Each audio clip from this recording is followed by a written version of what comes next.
السلام علیکم دوستو، آج ہم آپ سے ایک واقعہ شیئر کریں گے اللہ کی رضا کے بارے میں۔ ایک شخص اللہ کا فرما بردار ہے، دوسرا اللہ کا نافرمان ہے۔ دونوں مچھلی کا شکار کرنے جاتے ہیں۔ ایک اپنے بتوں کا نام لیتا ہے اور جال پھینکتا ہے، اس کے جال میں مچھلیاں آتی ہیں۔ دوسرا اللہ کا نام لیتا ہے اور جال پھینکتا ہے، اس کے جال میں کچھ نہیں آتا۔ کوشش کرتے کرتے شام ہو جاتی ہے۔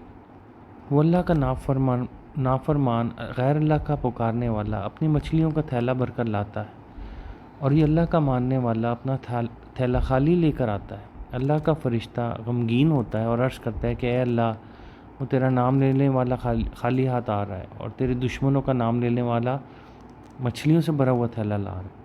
اس پر اللہ رب العزت فرشتے کو ان دونوں کا آخرت میں ٹھکانہ دکھاتے ہوئے کہتے ہیں کہ دیکھ، جو مچھلیاں بھر کے لا رہا ہے اس کا ٹھکانہ جہنم ہے، مچھلیاں اس کے کس کام کی، اور جو خالی ہاتھ آ رہا ہے اس کا مسکن یہ جنت ہے، اور اس کا کوئی بدل نہیں۔ اس سے یہ سبق ہمیں ملتا ہے کہ جو